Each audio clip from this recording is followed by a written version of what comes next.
Bem-vindos novamente ao canal Músicos de Ontem. Hoje o palco do momento é aqui na residência desse músico de ontem. Residência, escritório, faz tudo aqui. Eu estou aqui com Gerson, ou Gerry Marques ou Gerry Marques? É Gerry Marques. Gerry Marques. Isso. O G é de G. É de G mesmo. De G. De gato. Gerry Marques. Cara, esse cara eu achei ele através de pesquisa, de bandas, quando eu entrei assim, The Boxers, eu fui procurar, achei o Gerry, fui no Facebook, achei, e hoje é um privilégio estar com essa outra lenda do rock daqui da nossa época de Porto Alegre aqui. Gerry, em que época tu entrou, tu te sentiu músico? Eu vou ser um pouco exibido. Meu pai era dono de uma big band, chamada Gerry e seus Copacabanas. Aqui de Porto Alegre? Do Rio Grande do Sul. Ele tinha um ônibus, né? Ele fazia turnês de cidade em cidade, tocava em grandes bailes de debutantes, essas coisas. Antes até o quase contemporâneo com essas bandas de baile, essas bandas da década de 50, né? Porque eu nasci em 51. E um dia eu estava na casa de um amigo e eu peguei o violão e sem querer eu saí tocando. Olha só. Né? Eu saí fazendo alguma coisa que me encantou também. Mas teu pai era violinista? Né? Não, ele era pistonista. Ele era aquele cara que fica na frente, porque ele era maestro, dono da Big Band. Ele ficava tipo o R. James, Glenn Miller. Sim, ele era aquele cara principal da frente ali, com aquelas bandas que levantava, toca, era bonito. Sim. Então, eu acho que eu trouxe essa coisa no sangue, mas daí o que me tocou um pouco mais foi quando eu morei no Menino Deus. E no Menino Deus, na Rua Augusta, por incrível que pareça, a Rua Augusta era uma época que estava entrando a Jovem Guarda, e eu tinha uma turma, e a nossa turma morava alguns na Rua Augusta, então nós éramos assim, chiques, né? Chique, né? Legal. Bom, a Rua Augusta em São Paulo, né? Com a Jovem Guarda, né? E nós com a Rua Augusta, o Menino Deus, estava certo de bom. O Menino Deus era um celeiro de músicos também, né? Com certeza, com certeza. Assim como o IAPI também foi, né? Sim, já vamos entrar nesse coisa, né? Mas veja, a questão da música, ela se manifestou porque um garoto chamado Pauleci tinha um pai que era músico, tá? E o pai dele tinha um violão preto muito bonito, sabe? Aquele violão tipo do B.B. King, assim, sabe? Muito bonito. E ele descia do morro lá do Menino Deus, ali do Miguel Couto, e ia para uma esquina tocar. E eu era fascinado, e ele me emprestava de vez em quando o violão, compreende? E eu fiquei amigo dele, e ele me ensinou muita coisa, né? Aquelas primeiras coisas e tal. Os acordes ali. E eu era pessoalmente simpático, né? Eu era uma pessoa que não era uma questão de bonito. A gente se fazia mais bonito quando sabia tocar um instrumento, uma coisa assim. Com certeza. Então tinha as meninas que gostavam, essas coisas. E eu tive uma vida um tanto quanto difícil quando jovem, quando criança e tal. E uma das coisas que eu me agarrei foi na música. Melhor coisa que tu fez? Sim. Porra, a música. Melhor que a terapia. Melhor terapia. Às vezes quando tu está estressado, tu pega um violão e... Com certeza. Basta, né? Até hoje, eu hoje toco violão, ainda toco baixo com o meu equipamento ali, faço arranho e tal, vou lá e tal. Mas muitas vezes eu acordo, ou pego esse meu aqui de 6, aqui eu pego de nylon, sento lá na sala enquanto a minha mulher está fazendo café, e eu estou fazendo um Beatles, estou fazendo É legal mesmo. Qualquer coisa. Porque é bom. A música, ela quando tu tem um ouvido, que eu tenho ouvido, para mim é muito fácil. A minha mulher diz, como é que tu consegue saber tocar todas as músicas? Eu digo porque existe uma forma de você ouvir a música, você grava a música e tu vê ela. Eu consigo ver ela no braço do violão. Sabe? Eu vejo aonde vão os dedos. Tem um grande amigo meu, que eu não vou dizer o nome agora, mas foi meu guitarrista na primeira banda Tin Tops, e que De vez em quando a gente vai na festa que a gente tem, a gente reúne uma turma ainda do Tim Tops, até hoje no sítio. O Tim Tops era lá do Menino Deus. Menino Deus, tá? Que era eu, a primeira banda não foi Tim Tops, tá? Primeira banda, então, vamos dizer assim, quando eu me conheci por gente que eu já sabia tocar alguma coisa, eu era muito carente financeiramente, a minha família não tinha posses, eu morava numa pensão que eu mesmo tinha que pagar, né? E isso lá nos meus 11 ou 12 anos, lá, né? Coisa da vida, né? E então, eu digo, cara, isso aqui é uma profissão, eu já tinha sido bom aluno no colégio, mas eu queria ter um destino, né? E o destino eu me agarrei no violão. Tanto é que a minha mãe apareceu um dia na pensão e disse, então quer dizer que agora tu come violão, bebe violão, dorme violão, né? Que idade tu tinha na época? Devia ter uns 13 anos. Legal, né? cara, muito legal. Então a partir de hoje, tu não vai ter mais nada. Olha só. Eu digo, tá, mas eu chamava ela de Dona Irma, né? Eu digo, tá, Dona Irma, mas por quê? Ou tu entra numa escola de cadetes do ar, certo? Olha! E larga esse negócio, porque tu vai acabar dormindo dentro de um violão. Ah, meu Deus, né? Meu Deus. Aí me deu aquela coisa assim, né? Uma personalidade forte que eu tinha também, que deve ter sofrido muito. Leonino, né? Disse para ela que agradecia tudo que ela tinha feito e tal, sinto muito a minha mãe. Mas me agarrei realmente no violão. E daí montei quase que de raiva um grupo chamado The Rebels. Essa foi a tua primeira banda? Primeira banda. The Rebels. The Rebels. Por ser rebelde, é. Por ser rebelde, exatamente. Veja só a leitura da coisa. Leitura da coisa, né? E tinha um rapaz que morava na Hipólito da Costa, acima da Augusta, que era o Luiz. Ele era a cara do Mick Jagger. A cara, cabelo, boca, os olhos, orelhas, ouvido. E o cara era tarado por Rolling Stones. E o cara era tarado por Beatles. E ele tinha uma eletrolinha, União, Teleunião, uma coisa assim. E ele tinha aquele maldito disco dos Beatles, aquele primeiro disco dos Rolling Stones. Então, Satisfaction, ele cantava muito bem. Olha só. E eu tocava muito bem no violão. E o Paulici também tocava. Então, quer dizer, o Paulici, como me ensinou, eu digo, não, então eu vou fazer o baixo. E eu ganhei de presente do Fininho, que era dono de uma banda chamada Shades, que era também ali do Menino Deus. Fininho me deu um baixo feito à mão, que sem traste e com formato de violino, parecia um Hofner, mas assim de madeira rústica. Mas o bicho estava que era um arco e flecha, já de tão empenado.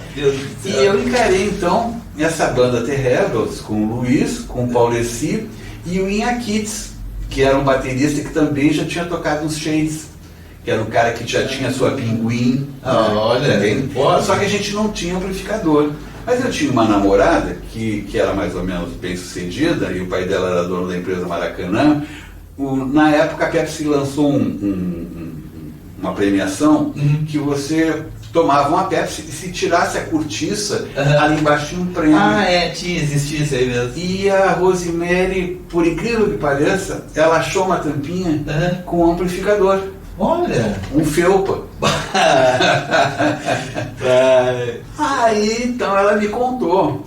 E eu digo, mas é tudo que a gente precisa. Porque daí o Paulici, então, cravava a guitarra numa entrada, eu gravava no baixo na outra entrada do Felpinha.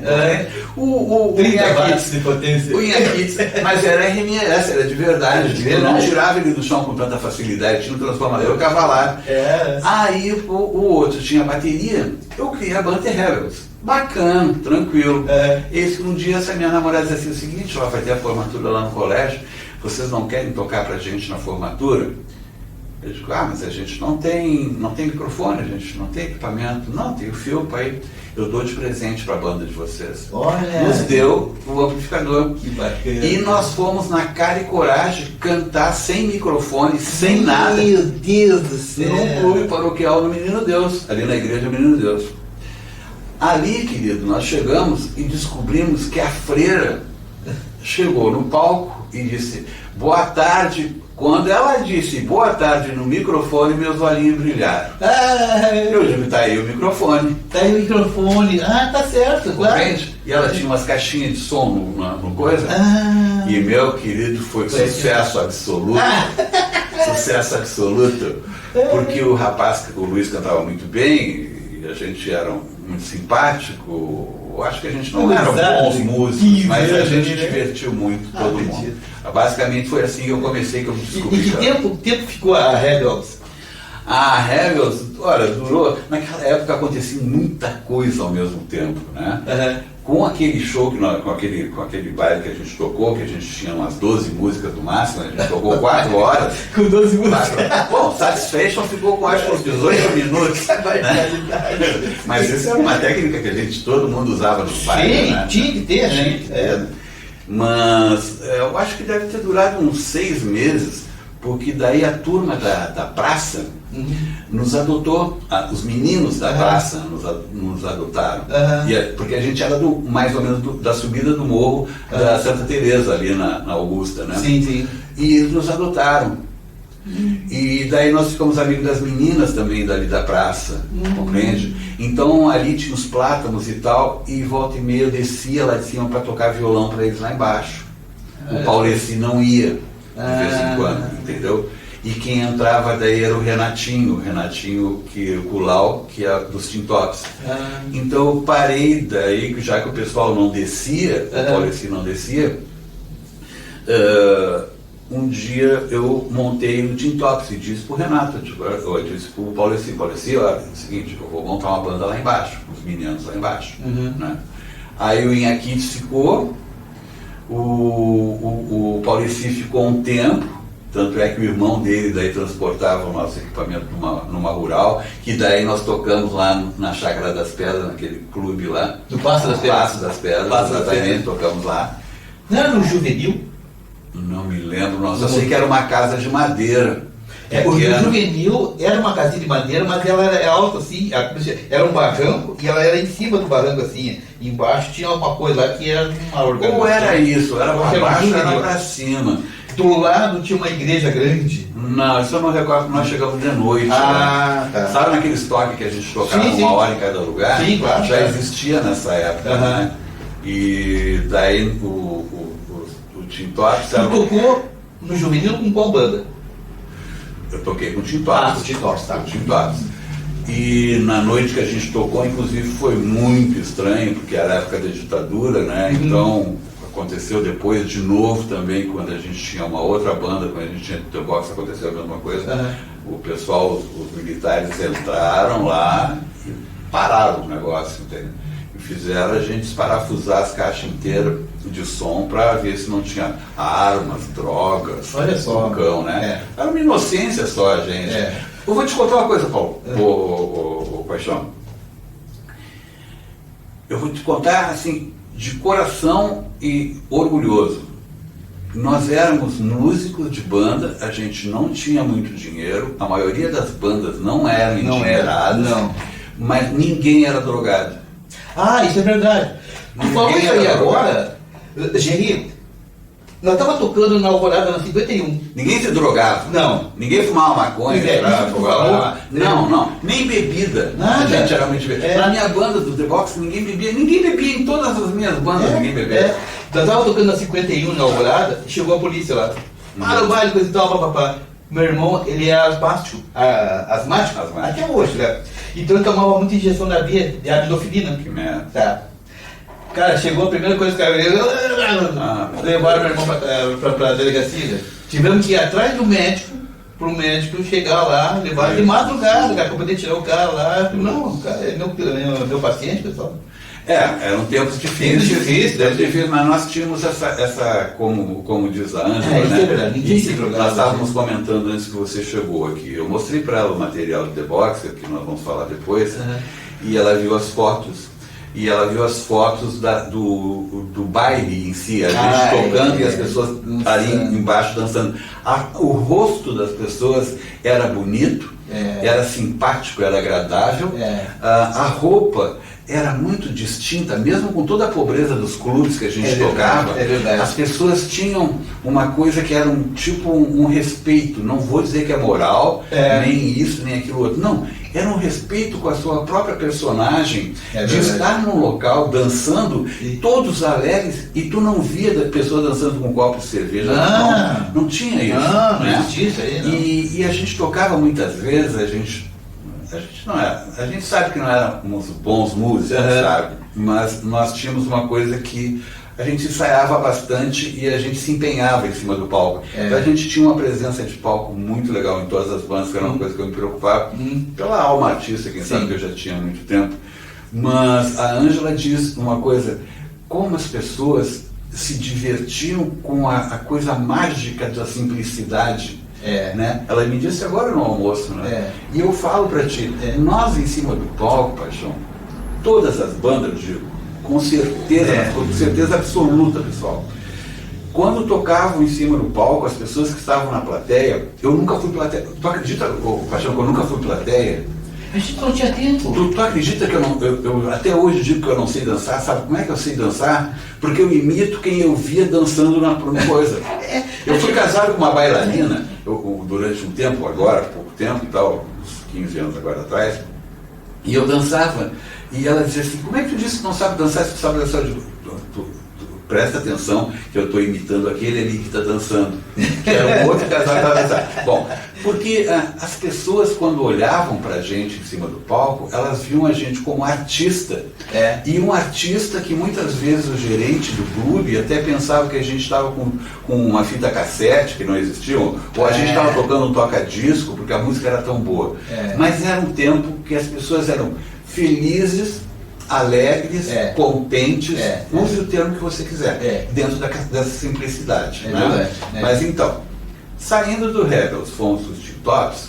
Os Tin Tops foi mais pobre ainda, financeiramente.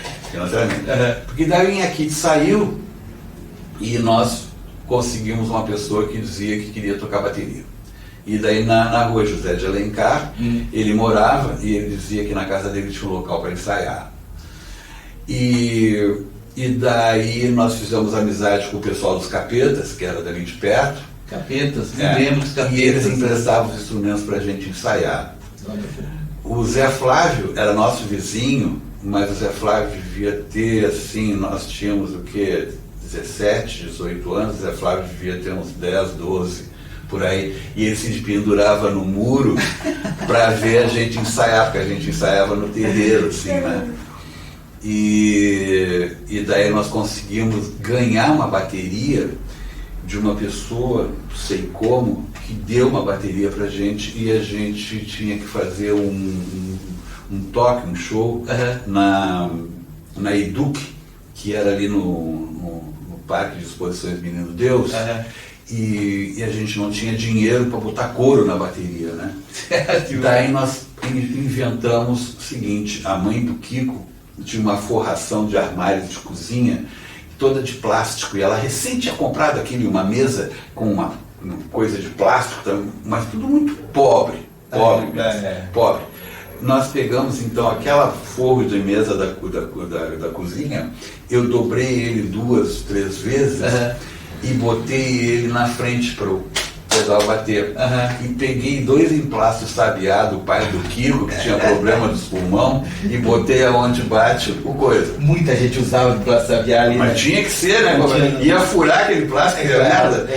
Aí a caixa nós recuperamos a bateria comprando um couro só, na Valcarege, e pegamos umas cordas de violão e enrolamos embaixo. E as baquetas eram os pauzinhos que nós fizemos. E nós fomos tocar na Educ, num desfile na Educ. E a gente tocou, ganhamos nosso cachezinho, fomos assediados lá pelos milicos também mais uma vez, né? Porque eles estavam esperando que a gente fosse tocar Revolution. Mas daí eu que não era muito burro, não toquei. Nem toquei Satisfaction também. A gente só tocou daí, velha guarda não era jovem guarda. Sim, jovem guarda. Mas o Tin Tops foi uma banda que segurou o Menino Deus muito tempo. Nós tocamos no Saci, nós tocamos no Grêmio Náutico Gaúcho, nós tocamos muito ali no Nordestino, nós tocamos muito em festas que as casas que tinham, as pessoas que faziam aniversário, tinham sala grande, nos convidavam para tocar. As reuniões dançantes. As reuniões dançantes. É verdade. E a gente tinha então pouco equipamento, então a gente botava num cantinho e no cantinho a gente se safava. E era bom, né, Tchê? Mas sabe que a gente não ganhava dinheiro, a gente tocava, sabe para quê? Era por prazer, Não. Né, era para comer. Puxa, a gente não era muito pobre. A gente era pobre. A gente não tinha pessoal. Nossa, quem nos emprestava equipamento? Eram os capetas. E quem nos emprestava equipamento era o Wagner, que era dono dos Brasas. Lá em... Falecido lá em Teresópolis, ali parte da Glória para Teresópolis. Nós... tu vês. Pô, Wagner... Beijo, querido, legal. O Wagner emprestava para nós 2 caixas de som River com os cabeçotes. Nós íamos entre 6 a pé da igreja Menino Deus, subia Mariano de Matos, descia Teresópolis a pé, pegava os instrumentos, pegava o que ele nos emprestava, ensaiava de tarde, no sábado, tocava de noite com os instrumentos dele, dos Brasas, terminava de tocar de manhã, e de manhã mesmo a gente voltava pela Mariana de Matos e ia lá entregar as caixas a pé, querido, nas costas. Naquela época já eram os Brasas ou eram os Jetsons ainda? Eu peguei nos Jetsons. Tá? Os Brasas, ele trocou de nome quando a Jovem Guarda pegou e ele foi convidado para subir. Depois o Wagner foi diretor de estúdio, dono de estúdio do Rio de Janeiro, se eu não me engano, São Paulo. Né? Mas uma santa criatura, puxa vida. Foi o último que morreu, né? Eu não sei. Porque dos Brasas já morreram todos? Eu não sei. O KLB, que era o pai, que era o baixista, né? Que era o pai do KLB. Não. Eu tinha uma vida muito, como é que eu vou te dizer, a minha vida, eu no máximo conseguia olhar para o lado para a minha vida. Eu sempre olhei muito para frente e para o lado eu olhava porque as pessoas que trabalhavam comigo, eu sempre me preocupava que elas ganhassem alguma coisa, que fosse estímulo de estar vivo, orgulho de estar fazendo uma coisa boa, entende? Então eu sempre fui aglutinador dessa forma, onde o que eu ganhava eu dividia, porque eu nasci pobre, entende? Então o que eu fazia? Eu fazia com que essas pessoas, muitas vezes, o Renato, por exemplo, o pai dele era contador, era radialista, era um monte de coisa, tinha seu dinheiro, mas cadê o orgulho próprio do menino? Compreende? Então, nessa atividade de música, eu tinha até uma ação, quem sabe, social, que eu nem entendia muito bem. Mas isso funcionava para você fundar um grupo, né? Bom, depois do Tim Tops... Quem é que vendia você na época, te lembra? Eu. Tô mesmo. Claro. Tu era um empresário? Sim. E eu é que cobrava os empresários que levavam a gente para os clubes. E eu era um cara magro, alto, e como eu tinha feito um curso de boxe lá, curso de boxe não, eu tinha aprendido a lutar boxe com um sargento do exército, há muitos anos atrás, morava na minha mesma pensão, eu tinha algumas habilidades com os braços e com as mãos que as pessoas não tinham. Então, quando eu falava com as pessoas, eu já tinha mais ou menos aquela ira do mundo da necessidade, e já com essas habilidades manuais, quando eu olhava para o indivíduo, ele sabia que eu estava cobrando e ele sabia que teria que me pagar. Senão a coisa ia para o outro lado. E eles não gostavam quando a coisa ia para o outro lado. E uns já sabiam, a Magali e a Rosária, aliás, todos comentavam, pô, aquele magrão é difícil, pô, aquele magrão foi difícil. O Ney, então, o Ney se escondia quando eu chegava. Nem sei o que levou o Ney. O Ney, pelo que o Acácio me falou, é vivo aí. O Ney empresário? Sim, o Ney empresário. O Pula, eu não me lembro, o filho dele, que é o Belchior, do Pula, continua empresariando. Depois, não sei se é vivo ainda o Ivan. Não sei, o Ivan eu não convivi. E o Acácio agora que tem esse... O Acácio agora ele está fazendo uma coisa muito legal, inclusive serve para vocês também, da banda de vocês. Ele me botou nessa de jogar, eu gosto do canal Músicas de Ontem, né? Eu tenho mais de 40 vídeos já com pessoas que eu falei. Ele quer fazer um encontro das bandas dos anos 70. Eu tenho esse sonho também. De Então. fazer no Araújo Viana. Tá, ele já quer fazer uma coisa um pouco mais. Não, Clube. Mais clube. Mais Como clube. ele tem lá em Canoas, a Liga Canoense, ele tem vários locais lá e ele tem à disposição os equipamentos, tudo. Então o que é assim? Não é assim que tem agora, não, ou melhor, que nem era naquela época, tu tinha que levar os equipamentos. Já tá lá o equipamento. Então tu só chega na tua banda e tu faz ali. Mas uma coisa direcionada, assim, mais ou menos, só para as bandas que fossem. Sim. Tá. Então tu sabia que a música que tu ia tocar, ninguém ia chegar lá assim, toca no sambinha aí, entendeu? Porque a gente atendia muito, hein? Também.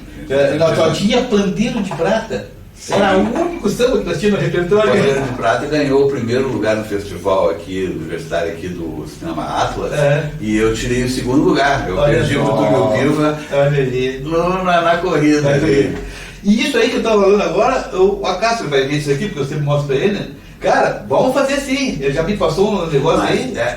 Eu diria para Cássio o seguinte, Cássio, eu tenho uma ideia, vamos ver se você gosta, né? Estou chegando agora, pegando o barco andando aqui, né? Vamos remar junto, fui remador também um tempo, mas eu imaginei, sabe, de ter uma banda base no palco, porque nem todas as bandas estão completas. Ah, sim, entendi. Mas todos os músicos conhecem os repertórios, porque o repertório era único. Praticamente Então era único. todos sabem tocar todas as músicas. É verdade. Porém, se nós pegássemos, por exemplo, o Renatão Cabide, que era o meu guitarrista do Boxer, né? Aliás, a banda era do Renatão, o Boxer não era meu, era do Renato Corte Real.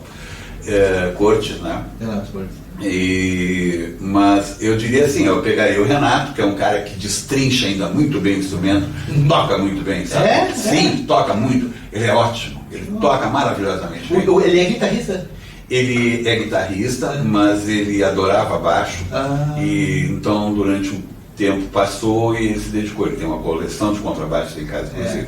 Mas então, voltando, Cássio, é o seguinte, fazer uma banda base de palco com gente boa, que você sabe que vai render, e pegar daí as pessoas dos grupos que tiverem a disponível e que queiram ir, e levar seu potencial e se agregar a isso aí. Então nós faríamos, quem sabe assim, num lugar, uma montagem um dia antes e faríamos um ensaio com esses indivíduos, para que daí no dia seguinte já tudo estaria ensaiado e coisa assim. Porque eu sou produtor de eventos, eu sou produtor de projetos culturais. Então essa parte da produção toda eu poderia colaborar contigo e daí quem sabe fazer junto, hoje ele faz lá, ele tem a Cássio Santos Produções também. Então ele faz os bailes tudo na base de 60, 70, mas hoje com DJ. E ele tem uma banda hoje chamada The Best Groove. Olha, quem sabe. Que é uma banda que só faz cover do Roupa Nova. Olha! Então e os guris também muito bem. Que legal. Então tudo de se conversar. Sim, mas, imagina ideias, né? Tem que ter ideias e botar para fora e executar. Né? Exatamente. Eu tenho uma outra ideia também de fazer um festival de músico de rua. Sabe? Entendi. Festival de músicos de rua, porque tem muita gente boa tocando na rua. É verdade, sabe? Que pareça. Mas então, outro dia eu vi uns caras tocando na rua ali, muito bom, mas aí eu olhei esse cara, eu fui ver, pô, os caras do TNT, meu. Junto com o coisinho, como é que é o nome dele? Se não me engano era o Tchê Gomes. Tchê Gomes, Eu disse, eu olhei um folk muito legal, né? Aí eu falei, rapaz, esse cara TNT. Bom, vamos voltar à nossa realidade. Terminou o Tim Tops. Aí, então foi o seguinte, né? Quando terminou o Tim Tops, eu já estava começando a botar o pé na estrada para o teatro. Porque na minha região ali, Menino Deus, tinha uma convivência muito sadia com os vários ambientes da noite. E a noite reunia muita gente do teatro, sabe? E eu já tinha tocado na Boate Fino para ganhar lá minuto e cigarro há muitos anos, muito tempo, não, eu tocava para comer companheiro. Tá certo. Bom, então o que aconteceu? Eu conheci um cara chamado Ivaldo Roque, né, que morava em cima da Boate Fino, aqui na entrada da Getúlio. E ele conhecia umas outras pessoas que eram mais ligadas ao teatro, ao cênico. Sim, sim. Né? Nisso eu conheci um bar chamado Shake. Né? Daí eu conheci o Giba Giba, e eu, como morava perto da Baronesa, ali tinha aquelas coisas, os desfiles carnavalescos, logo estava saindo dali, e aquela coisa ali tinha uma mescla com Lupicínio, então tudo tinha um envolvimento artístico quase que global. Né? Bem, mas tinha um catalisador dessas coisas todas que aconteciam. Os bairros eram muito fortes. Até nos bairros tinha o Banco Municipal de Porto Alegre, né? Que hoje em dia não tem. Bem, mas tinha uma coisa que era polarizadora, que era a Galeria Chaves. É verdade. Compreende? É verdade. E na Galeria Chaves, ali estavam os mais... os potencialmente necessitados de fazer alguma coisa, rapidamente. Compreende? É verdade. E na Galeria de Primo Beck, né? Não, de Primo Beck não, a Malcom. A Malcom, tá. A Malcom é Nino Andradas, né? Isso, Na Malcom ali já eram os caras mais posicionadinhos. Ali eram os caras que já estavam mais por cima da carne seca. É verdade. Compreende? É verdade. Ali estavam os mais riquinhos, os mais pobrinhos estavam na Galeria Chaves ali. Né? Enquanto o pessoal da Malcom lanchava, a gente tomava cafezinho na Kings. E tinha os caras lá do Rosário ainda, da Galeria Rosário, que iam lá pro Bigode comer um cachorro quente. Com certeza, com certeza. Então, naquilo ali, aconteceu o seguinte: um dia eu estou na Galeria Chaves, porque eu era pobre, mas era limpinho. Eu sempre me vesti adequadamente. Né? Eu sempre fui muito cativante assim, com as pessoas. Eu sempre dividi muito o meu potencial. Quer que eu busque um cigarro? Ou tu quer dormir aqui? Qualquer coisa para mim. Eu nunca deixei difícil para ninguém. As pessoas reconheciam isso. Era uma outra época. Né? Mas a Galeria do Rosário, nesses termos, é que daí eu comecei a frequentar, porque conheci essas pessoas, e ali, um dia me perguntaram assim: tu toca violão? Eu digo, toco. Ele, olha, tem uma peça para estrear no Teatro São Pedro, Negrinho do Pastoreio, estão fazendo seleção de músicos lá no Colégio Anchieta. Tu não quer dar uma chegada lá? Eu nem me lembro quem foi que me disse isso. Já sei, foi Júlio Zanota, que era um cara que era da turma ali, mas era teatreiro. Nem era teatreiro, ele era metido com a intelectualidade de Porto Alegre. E eu fui lá e acabei na peça, tocando, fazendo o papel do violeiro, tendo como professor o Paulo Ruschel, né? Tendo como professor o Cabreira como danças gaúchas, o Mancuso como diretor de teatro e tal. E eu conheci daí o mundo cênico da coisa, certo? Ali. Então eu já tinha um mundo musical, eu entrei para o mundo cênico, ok? Bacana. Quando eu entrei para o mundo cênico, eu tinha já uma mensagem de iluminação do mundo dos bailes, porque o Tim Tops eu já tinha feito uma iluminação de chão com umas canequinhas de leite ninho e que a gente, quando tocava, aquilo acendia, então a gente aparecia, né? E então, quando eu fui fazer me relacionar com o pessoal do mundo cênico, eu fui tocar na estreia no São Pedro, eu sentei em cima do Pala e o Pala me sufocou e eu ia acender um canhão de luz lá de cima, em cima de mim, e eu comecei a pingar, sabe? E a voz não saía, sabe? Que sacanagem, cara. E eu olhei assim com meus olhos cheios de lágrimas, assim, com uma luz lá em cima, assim, no canto do palco, assim, na coxia, e eu vi um cara careca, às gargalhadas, o cara tinha me visto, era um técnico de iluminação, que depois eu fui saber, as gargalhadas, e eu, dentro da minha ira, dentro da minha loucura, dentro da minha prensa que eu estava levando do meu Pala, vi a atriz que contracenava comigo e chegou nas minhas costas assim: vamos, peão, uma coisa assim, e pegou o meu Pala e me tirou debaixo da minha bunda. E eu consegui respirar e prosseguiu a porcaria. Tá legal. Terminou a peça, eu fui lá, quase matei o careca né? Pô, por que você não faz isso? E achei muito legal aqueles aparatos de iluminação, todos aqueles canos, aquelas coisas, aquelas luminárias e tal. E me apaixonei pela iluminação. Tá legal.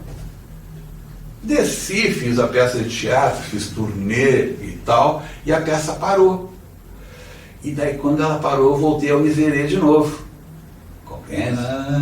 E daí o que eu fiz? Voltei para a Galeria Chaves. Daí estou um dia na Galeria Chaves lá, e o pessoal disse, olha, é o seguinte, nós estamos montando me esqueci de contar. Desculpe, pessoal, depois tu edita. Depois do Tim Tops, teve o Op 6. Op 6. Tá? Mas o que aconteceu foi o seguinte, no tempo do Tim Tops eu já estava metido com teatro, certo? E depois dos Tim Tops ali acontecerem, eu fui lá para cima do Morro Santa Teresa, lá no Cenourão, lá na Tia China, lá no 18RI, certo? Tocar lá em cima com uma banda que eu montei que chamava Op 6. Tá? Que daí eu tinha uma cantora loira, uma morena, né? Parecia o ABBA. Né? E daí o Carlinhos Santos, né? Eu, o Paulinho aqui, nós tivemos o Op 6 no Morro Santa Teresa. Né? Nós éramos assim de tocar. Vocês imaginam que a gente tocava todas as semanas no mesmo lugar? Era horrível. Mas era o único jeito que a gente tinha de garantir.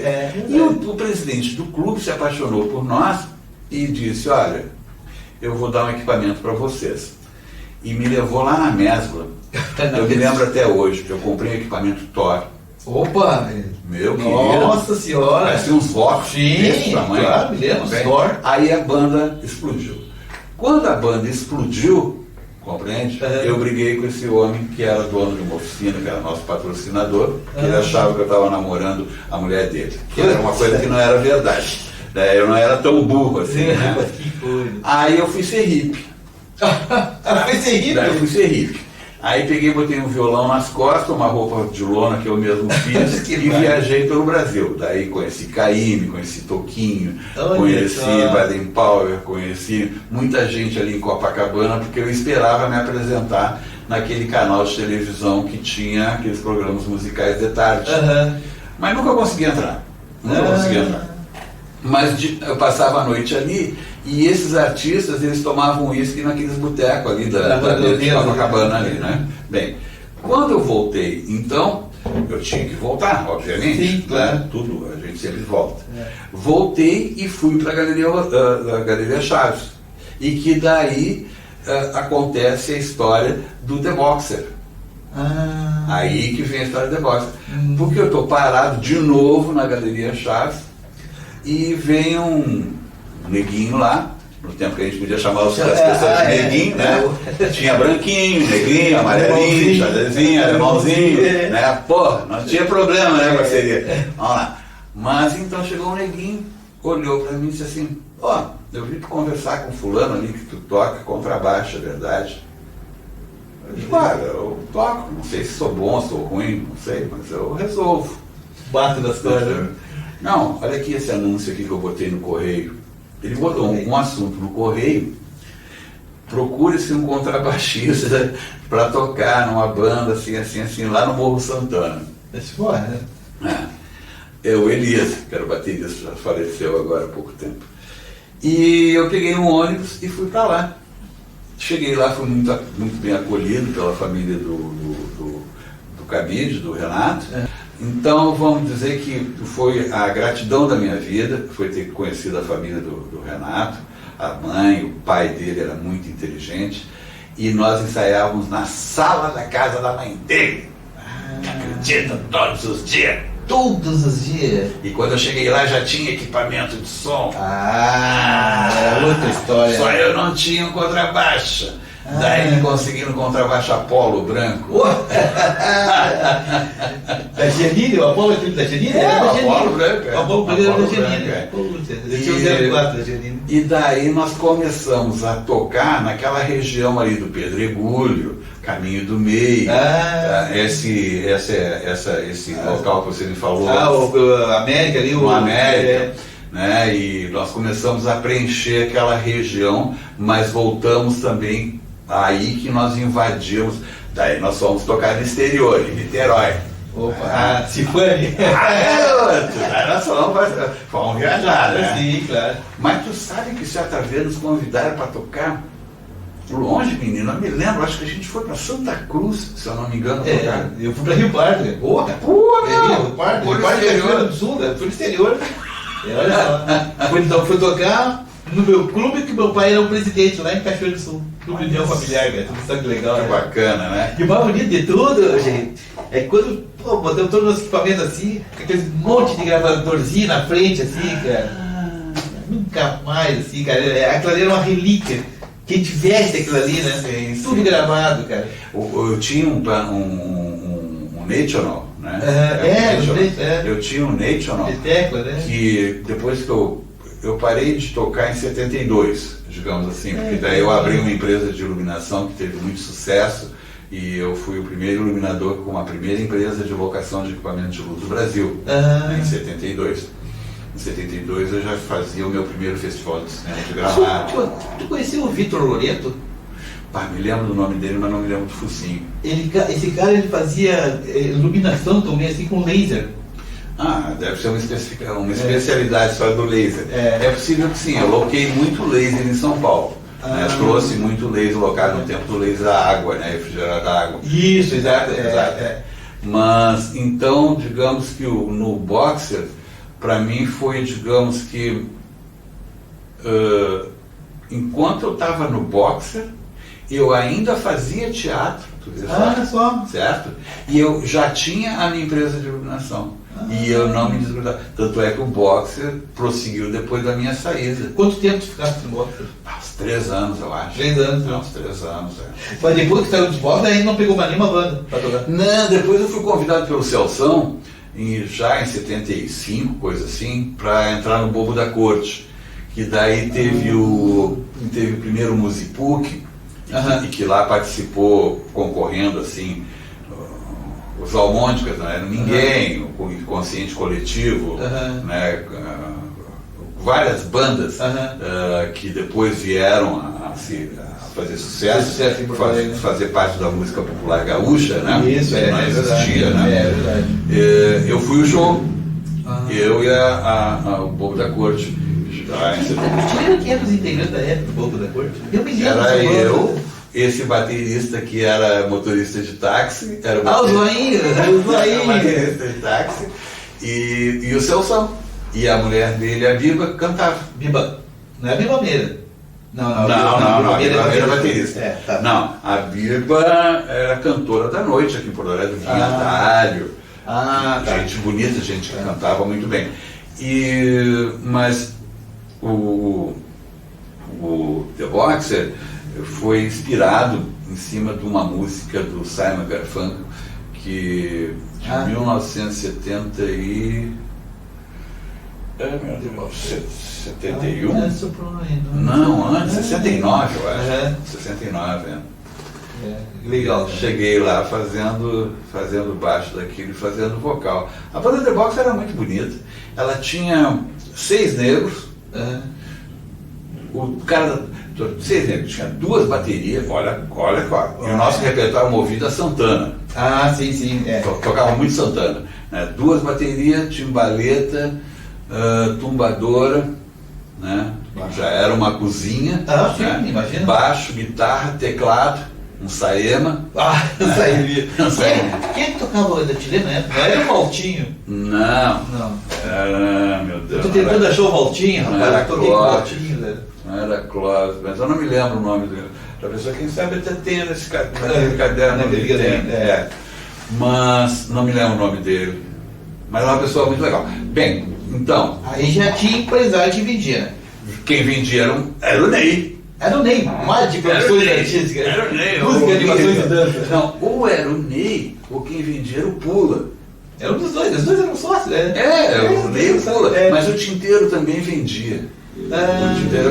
Nessa época eu também conheci o Bolão. Nessa época eu conheci o Bibico.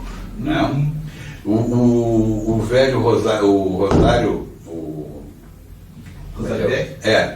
Ele certa vez me chamou, mas a gente não se entendeu, porque das bandas, assim, ó, que depois fizeram o que a gente fazia, depois veio o Mau Mau. Sim. O Mau Mau fazia muito bem, porque era um bando de negrão também. o Alexandre ali, o irmão dele. Sim, ali, o Paulo também. Fernando, o Fernando. Sim. Eu não sei qual foi dos dois que morreu. É, um dos dois. Um eu sei que está na Bahia como professor de música. Sim. Não sei se é o Luiz Fernando ou o Paulo Fernando. E o Chico Ferretti, inclusive. Ferretti, tá? Que depois se transformou em Made in Brasil. Exatamente. E a Biba foi ser cantora do Made in Brasil. E o Celção era o guitarrista do Made in Brasil. Entendi. Eu falei que o Ferretti me contou essa história. Até para o Uruguai eles foram para participar do Vila Del Mar, foram. O Celção está em Veneza, se eu não me engano, até hoje. Ao menos não apareceu mais aqui. Mas o Chico Ferretti, um dia eu vi a tua reportagem com ele, né?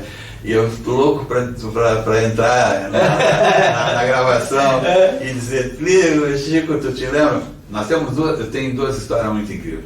O Carlinhos Santos é um músico da noite famosíssimo do Rio Grande do Sul, que eu acho que vale a pena você entrevistar, Carlinhos Santos. Isso aí depois, vai para o final da tu vai me dizer qual é o cara que tu vai querer que eu vá correr atrás. Tá legal. Porque eu vou atrás. Tá legal. Bom, mas então, The Boxer teve uma carreira maravilhosa e fazia show no palco, pessoal. Sabe? As pessoas não dançavam muitas vezes, ficavam no Ficava na frente olhando, se balançando, se sacudindo, porque era uma época após o destoque, era uma época que as pessoas sentiam as emoções, não era mais dançar juntinho, era se sacudir, se manifestar e tal, essas coisas assim. Já tinha alguma luz no salão, né? Mas foi muito legal, o Renato Cabide, a família, os músicos, o repertório, as coisas que aconteciam, as festas no Clube Amazonas que a gente tocava, que era um clube muito bacana também. Olha, falar nisso aí, qual era o melhor clube que tu gostava de tocar? Olha, eu gostava de tocar de preferência aquele que não tinha escada. Isso é verdade. Aquele que não tinha escada. Eu gostava do som do Independente. Do Independente, eu gostava do som do Independente. Ele era um retângulo. Isso, exato. Uma acústica muito boa. Muito boa. E ele tinha uma forração que não era gesso, eu acho que era já um coisinha qualquer lá. É verdade. E o som não voltava. Quanto mais gente tu botava dentro, melhor ficava o som. Exatamente. Mas, digamos que o nordestino, ele era todo de madeira. Então ele te dava uma acústica muito boa. E eu sempre me preocupei muito com essa acústica, coisa, né? Eu também. Nas minhas orelhas, né? Eu chegava, no palco, a primeira coisa, eu acho que era o primeiro a montar o contrabaixo, assim, eu parei, e bati um mi pra ver, assim, quando dava aquela acústica perfeita, tipo, que alívio que eu tinha. Agora, assim, de melhor salão, olha, realmente, Independente era legal, mas tinha um outro que eu gostava de tocar. O Aimoré todo mundo gostava de tocar? Aimoré eu toquei só uma vez. Eu levei aquela prensa do Som 4 do Som 4 e do Silver. Que prensa, que merda. Que merda. E eu nunca consegui tocar no Dinamite, tu acredita? Eu toquei no Dinamite, cara. Eu não consegui. Era tudo que eu sonhava para tocar no Dinamite. Mas a minha banda era muito ruim. Para tocar no Dinamite eles não aceitavam. Chegou a tocar no Polônia? No Polônia, aqui na esquerda. São Pedro, né? Sim, na esquerda. 4 andares para subir com esse Sim. O nordestino tinha uma escada que tu não conseguia pegar os degraus, era estreito, e aqui era estreito também. Era um raio. Mas tinha um outro que era horrível também de subir. No Independente também tinha escada. O Independente tinha escada. Tinha que ser sem vergonha ali, né? Nossa Senhora. Tu lembra o nome daquele clube que ali na frente daquele negócio do Clínicas ali, do Santa Cecília? Tem aqui, não é o Hospital de Clínicas, tem aquela rua de Santa Cecília ali, e tinha um clube bem na frente do... Na rua Santa Cecília? Eu tive até há pouco tempo ali, eu tive que fazer a vacina ali, foi bem daqui do lado do Hospital de Clínicas? Do lado do fundo do Hospital de Clínicas ali. Sim. Tem aquele ambulatório da Santa Cecília aí. Não, aqui ó, vamos combinar uma coisa. Eu chamo de Caminho do Meio, tá? Um clubezinho que tinha aqui na Vasco da Gama, paralela a Vasco da Gama, atrás, tinha um clubezinho que tinha duas escadinhas que subiam assim, e era no primeiro andar, muito bonitinho, pequenininho. Eu chamo de Caminho do Meio esse, tá? As outras pessoas chamam de Caminho do Meio esse que tu tá falando. Então é esse que eu tô falando. Que ficava quase na frente do campo de Forceluz ali. Isso, exatamente. E eu achava que aquilo ali era o Caminho do Meio. Eu também. Mas independente se for para o Alves ali, tudo bem. Um pouco de confusão. Mas tinha. Cara, olha, se eu fosse numerar os clubes que eu toquei, bom, Aimoré, Caminho do Bem, Independente, Sindicato Metalúrgico, Itapeva, Libertar, Amazonas. Era um monte. Meu Deus, O que interessante, Canoas. o interessante também, tinha muito clube que a gente entrava pela janela, no fundo do palco. É verdade, é O verdade. Chiquinho era um.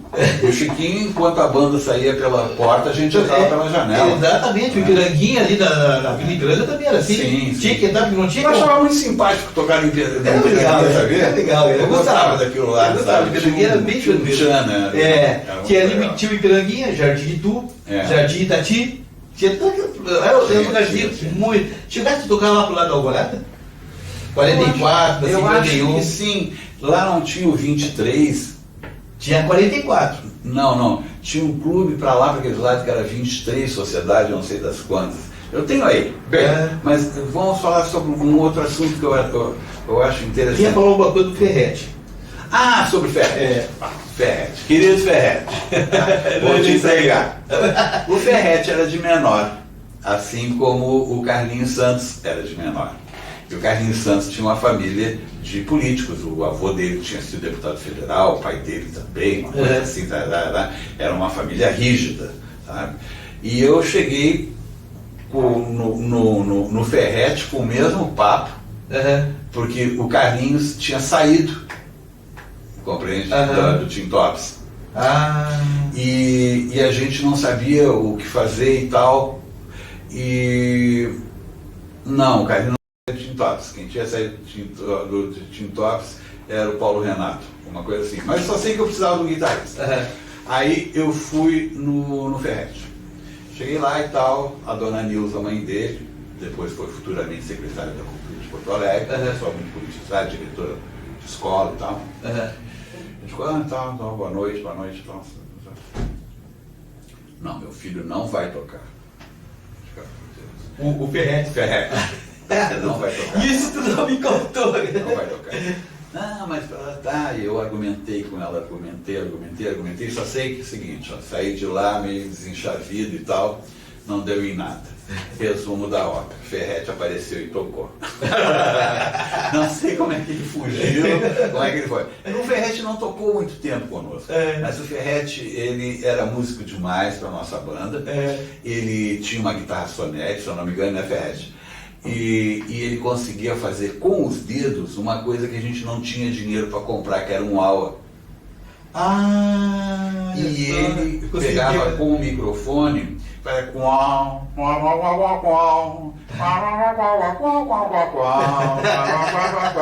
Que legal, cara. É uma música do Peter Frampton, se eu não me engano. Que legal. E Show me doei. isso.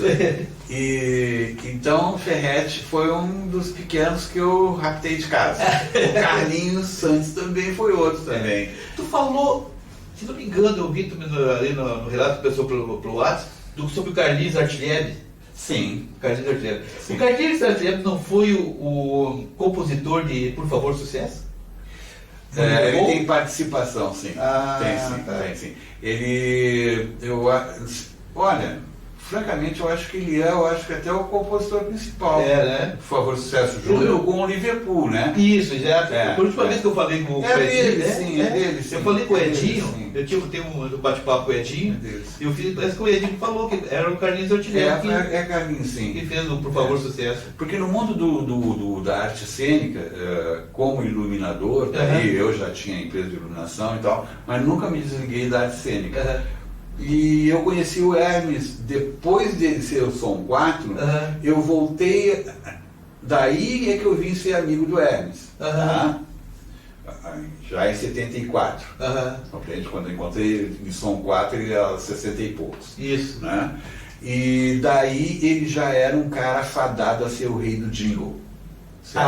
É verdade. Ali no André da Rocha, certo? Certo. E eu era casado com uma mulher que já tinha sido namorada dele.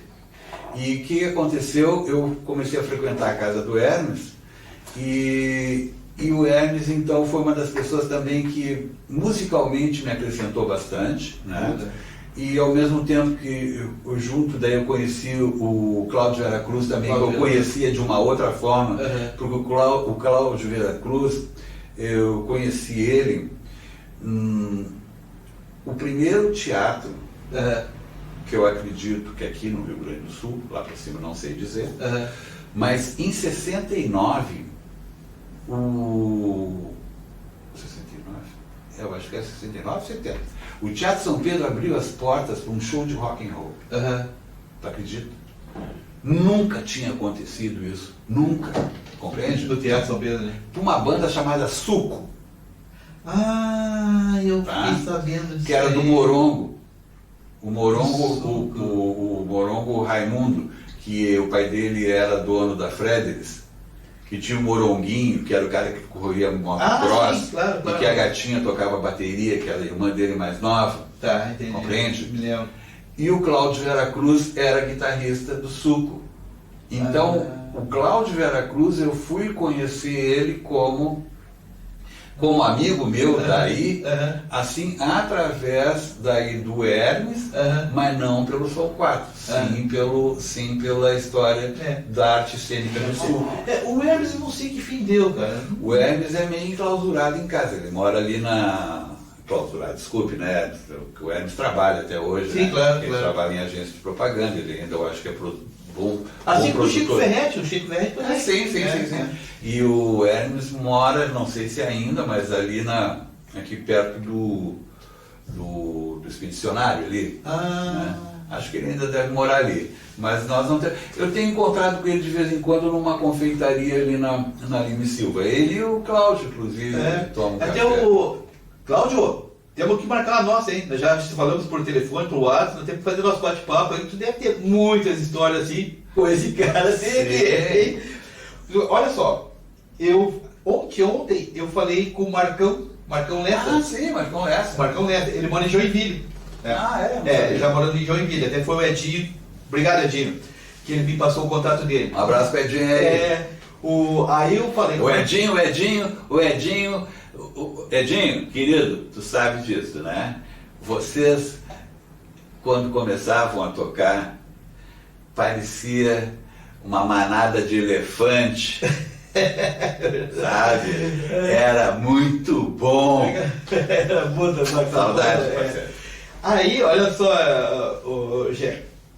Aí eu falei, Marcão, ele mora em Joinville. E eu, quarta-feira agora, eu tô indo pra São Paulo pra visitar uma sobrinha minha lá. Cara, eu tô com 2 caras pra falar lá em São Paulo, cara. Tomara que eu consiga, tá? Um tu deve conhecer pelo nome, ou seja, eu pessoalmente eu sei. Lee Marcucci. De nome só. Baixista da Rita Lee. Tá. Isso também. Eu quero ver se eu consigo falar com o Lee Marcucci. E o outro é o Beto Iannicelli. Não. Beto Iannicelli é o maestro das músicas dos Beatles, cara. Mentira. Uau, esse cara é muito bom. Beto, quero ver se consigo falar contigo, bater um bate-papo contigo também. Não sabia. Por que tu chama ele assim? Porque olha só, te lembra de uma banda chamada Zoom Beatles? Caraca, eu vi só de nome. Cara, Zoom Beatles é a gurizada que a gente conheceu aqui, Reinaldo, o Rony, aquela turma toda, eles ganharam um daqueles festivais de Beatles, tá? legal. E foram para Liverpool. Opa. E aí depois ganharam lá, não sei o quê, aí voltaram pra cá e a Zoom Beatles foi uma das bandas, uma das melhores covers bandas de Beatles no Brasil. Opa. Aí depois eles tinham. Agora eles estão tocando ainda, mas tem a Classic Zoom, que só toca clássicos da nossa década. Tá? E o Beto Iannicelli foi um dos professores do Rony, do Reinaldo, nas músicas dos Beatles. O cara, maestro das músicas dos Beatles, cara. Um cara fora de série, sabe? Eu conheço ele não pessoalmente, mas gostaria de conhecer pessoalmente.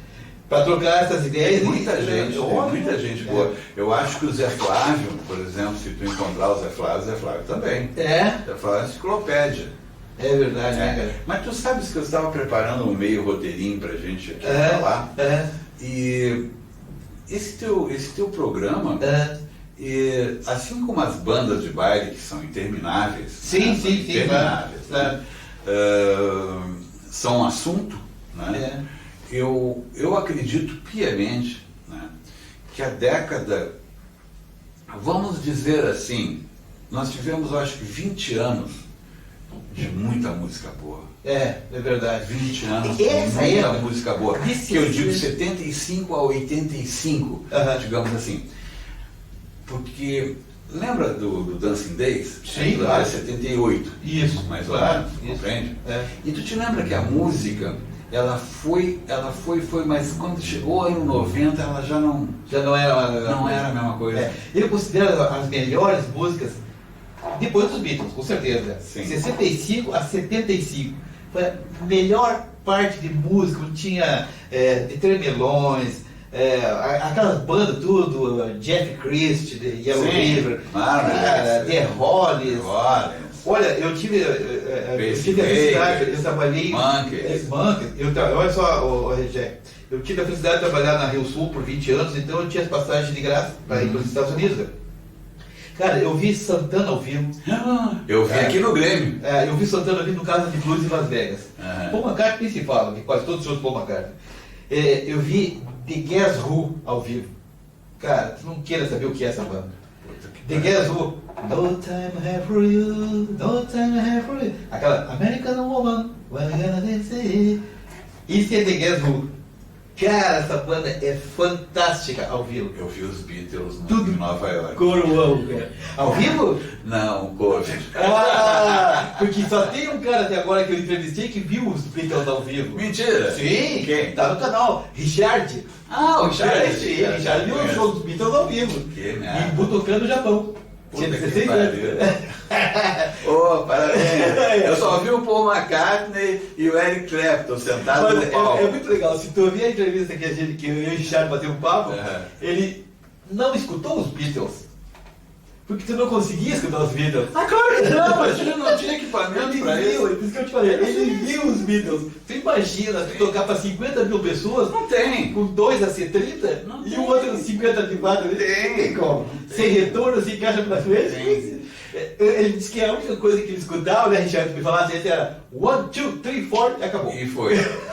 Daí era tão grande que abafava os Beatles. Eu vi uma coisa, claro, nós vamos falar de uma referência do. Você está me entrevistando. Tá batendo papo. Uma experiência minha que eu achei muito legal e que eu convivi com os maiores técnicos que eu acho do Brasil em termos de som. Né? E as pessoas dizem que eu, em termos de iluminação, blá blá blá, não interessa, mas estou quieto. Né? Eu acho que o mundo fez boas coisas comigo, eu fiz boas coisas na vida da iluminação Que legal, que bom, com o né? Brasil, né? Então, mas no mundo do som, eu já era aficionado por som desde que eu nasci, e daí tive as bandas como band leader, ou como bando coadjuvante em outras bandas, como boxe e tal. Mas teve uma parte que daí se confirmou aquela coisa que eu já sabia. Que o som você pode sentir, ouvir e conversar com as pessoas do lado e dizer assim, você está gostando do show? Daí você diz assim, o Paixão diz assim pro Jerry, Jerry, estou adorando. E o pau comendo no palco. É o pau comendo no palco. É verdade. Isso foi o que eu vi com um show cover dos Beatles no White Garden Theatre em Nova York, em 1977, se eu não me engano, e que eles fizeram uma representação do som, como iniciou a era do som. Eles fizeram então uma viagem no tempo com a questão auditiva do som.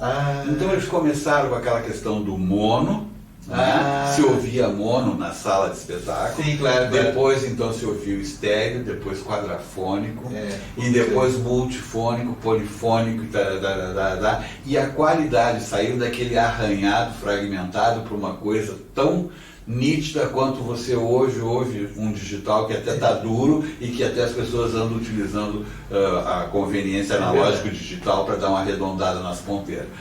Mas lá eu ouvi isso que eu estou te dizendo de se conversar. Existia uma empresa em São Paulo chamada Loudness que tinha essa mesma característica. A orquestra podia se colocar em cima do palco, o cara nem precisava, o cara só olhava a planta, botava os microfones, chegava na mesa, já sabia as frequências que cada instrumento falava, quando saía de lá daquele pé, assim, curus, coisa bem boa, sabe? Aquela coisa, então. Perfeito, né? E nós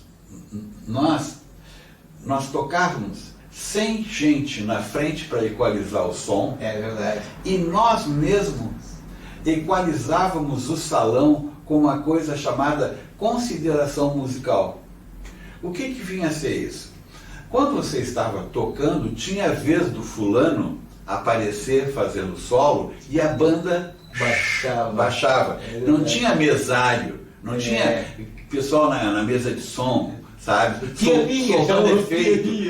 Exato. Não, a banda baixava, a banda tocava. Então essa consideração musical, que depois, quando veio a ascensão da música e veio a história dos PAs, sempre tinha aquele assim, dá mais um pouquinho aqui pra mim, dá mais um pouquinho ali pra mim, dá mais um pouquinho aqui pra mim, e daí pum, pum, pum, pum, e tu na plateia, quando ouve os sons, até hoje eu ainda ouço, é aquela coisa que te entra nos ouvidos assim, deixa eu ir embora. O que não aconteceu com Paul McCartney no Gigante. Compreende? Tu consegue falar lá porque daquele pesão todo ali, né? Pesão todo. Que coisa linda. Então, o que eu quero falar para nós aqui, né, para todos nós que estamos participando disso, né, é que a consideração musical fazia com que a gente timbrasse o salão. A gente timbrava em cima do palco, sem retorno. Sem retorno. Exatamente, não tinha retorno. Compreende? O retorno tu tinha que fazer ouvido na tua caixa. Não, eu digo, porque tinha uma forma de colocar as caixas de som de voz, né, que todo mundo já fez isso, né? Todo mundo já começou, né? As pessoas começam, né? Que eu acho que tu também fez. Sim. A gente conseguia fazer retorno com as próprias caixas de PA, com uma angulação que a gente conseguia fechar ela, que conseguia pegar uma senoidezinha daqui e daqui, e a gente se ouvia. O suficiente para não dar microfonia. Exatamente, o suficiente. E não microfonava. Te lembra disso? Sim, perfeito. Então, quantas vezes a gente fez isso aí? Nossa senhora. E não tinha retorninho na frente. Não tinha. A gente se ouvia quando a Janine lançou aqueles picolézinhos de som, que eu já conhecia antes, porque a Binson já tinha andado aqui, e o Flamingo, se eu não me engano, tinha, o Flamingo ou o Gerevian tinham 12 caixinhas dessas Binson, umas caixinhas douradinhas desse tamanho, e eles largavam 6 pedestalzinhos de um lado do salão e 6 daqui. E quando eles tocavam, tocava flat. Meu querido, dava vontade de dançar, compreende? Porque aquele som, chegava a vontade, me dá um martini aí, cara, me dá um Campari, sabe? Tu tinha que sentar, é como a diferença entre tomar vinho e tomar cerveja. Verdade. Aquele som era muito gostoso. Eu não me lembro qual era a banda, se era o Flamingo ou o Gerevian. Sim, também. O Egon Auscher foi um engenheiro de som, dono da Cotempo. Ele fazia deixa eu ver uma coisa, tinha o Roberto Baldalf, que não era dele, tinha o Flamingo, que não era dele. Tinha Santa Paula, tinha o Caravelli. Tinha o Caravelli. Qual era aquele que tinha o Nilson no baixo? Era o Gerevian? Agora não me lembro. Bem, só sei que Egon Auscher, senhores, foi o maior engenheiro de som, a primeira pessoa que eu entendi que sabia timbrar um salão de festa para uma banda de baile. Foi o primeiro cara que botou uma mesa de som na frente do palco. Francamente, eu sinto muito não me lembrar de qual a banda que o Egon Auscher, grande amigo meu, de 45 anos de profissão, timbrava o salão. Ele era ótimo. Sabe com o que ele fazia som, Paixão? Ele mesmo construiu 2 caixinhas de PA, aproximadamente isso aqui, uns 95 centímetros de altura, assim uns 70 de largura, mais uns 70 de profundidade, e tu não tirava a caixinha de som do chão sozinho, tu tinha que chamar alguém para te ajudar, porque ela pesava uns 80 quilos. Ele fez eram 8 alto-falantes de 8 polegadas, ele tinha camada de lã de vidro. Que nem as Giannini, essa feita de Giannini era assim, né? E concreto. Não, concreto não. Concreto, carinha. Meu Deus. Concreto. Quem fez turnê só com essas 2 caixas de som botando a voz para fora foi o Liverpool, e que o Egon emprestava para o Liverpool.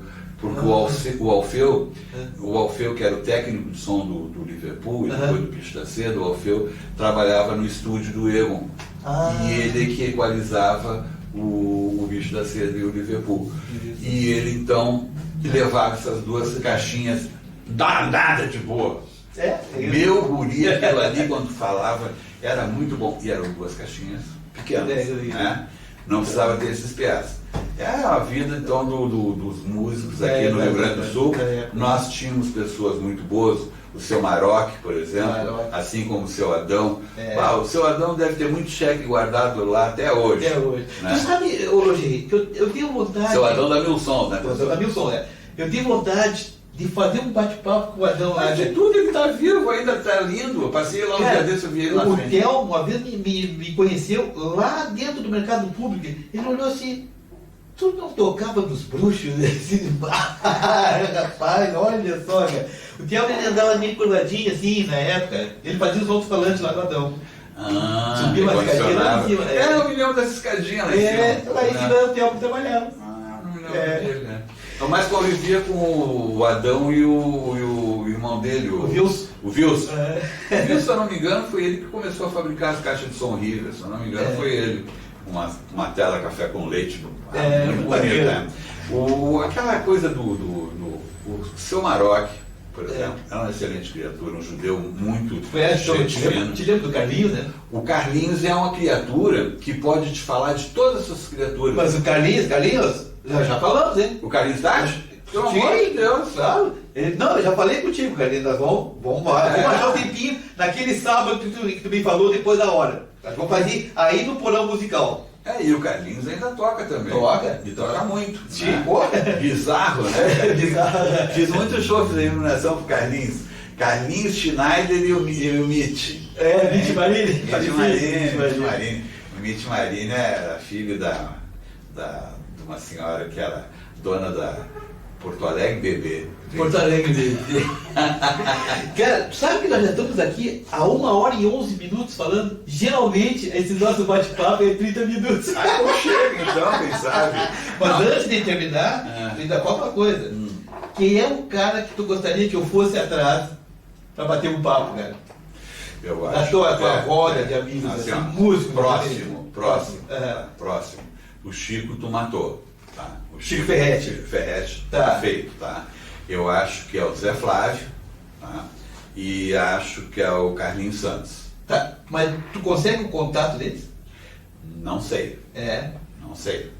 Tá, eu vou... Não sei. O Carlinhos Santos eu tenho aqui no telefone aqui. Não. Eu posso te dar agora. Não. Carlinhos Santos, eu vou tentar entrar em contato contigo, vou te passar o canal Música de Ontem e a pedido desse cara aí, vamos tentar fazer um bate-papo. Ok? Sim, e o outro que eu acho que tem uma bagagem muito forte para te dar é o Renato Cabide, que era o dono dos Boxers.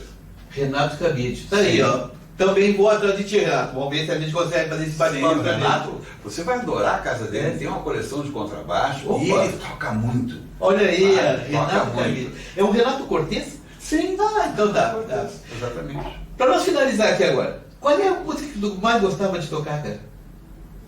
Eu sei que tem muitas, mas tinha alguma música que tu gostava de tocar? Tem. Eu tinha 3 músicas que eu gostava de tocar, que eu cantava muito Beatles. Né? Eu gostava de cantar Darling. Oh, Darling. Né? Pô, tu tinha garganta. Sim, tinha mesmo. Sinto muito, né, pessoal? Mas ainda tem.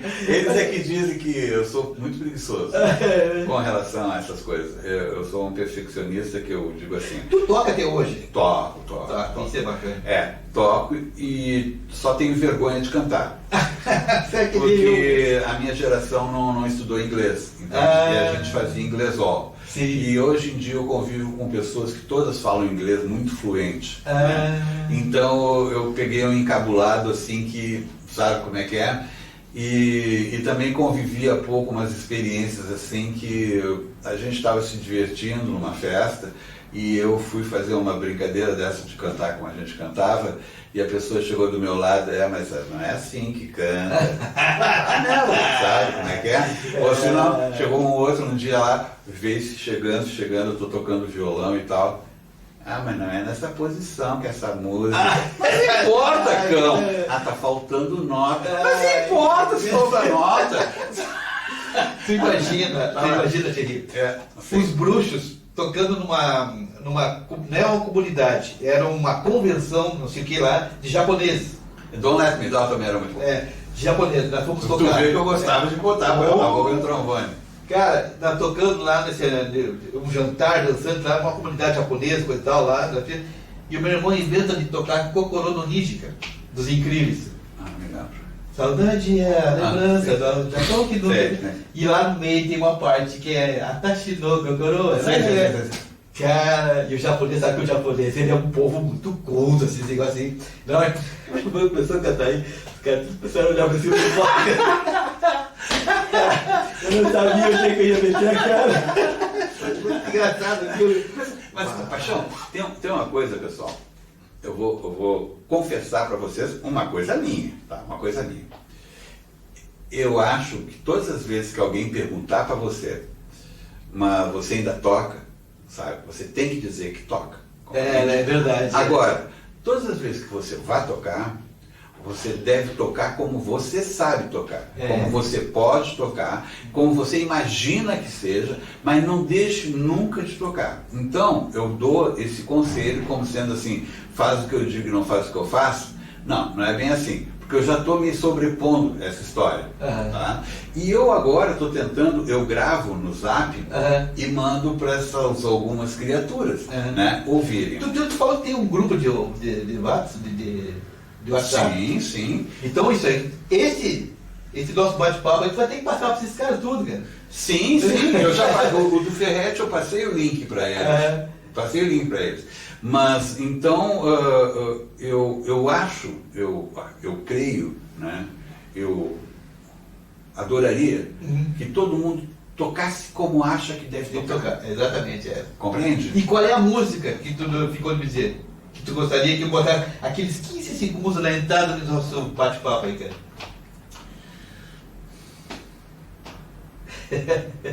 É tanta coisa, né? De tantas músicas. Né? Bota The Boxer. The Boxer? Tá aí, ó. I just play, tá aí, The Boxer. Então tá, vai ter uns 15 segundos pelo menos na entrada do The Boxer. Vai ter o um YouTube vai só. 15 segundos é só desligado. Não. Cara, nós já falamos uma só hora 15 segundos, e 17. Só 15. Tem que pagar o seu YouTube? Tem que pagar quanto aí? É verdade. Sabe que eu fui ver o preço de pagar isso aí? Cai de conta, né? Quanto? Eu vou te dizer depois aí da Não, cara, foi o maior prazer bater esse bate-papo contigo aqui. Não esperava assim, ó. Geralmente é 20, 30 minutos, mas o papo é muito bom, cara. E acredito que todo mundo vai gostar. Legal, cara, poxa vida. Muito legal, né? Obrigado pela oportunidade aí. Pô, eu que te agradeço. De mim. Nós vamos conversar mais agora. Quando parar de gravar aqui, vou te contar uma história que tu vai rir, né? Mas vamos ver se a gente faz aquele show também. Com a Graça. Vou tentar fazer isso aí. Vamos lá? Então tá legal. Muito obrigado. Pro canal Músicos de Ontem, com essa lenda do rock aqui também. Até o próximo Músicos de Ontem. Até mais pra vocês.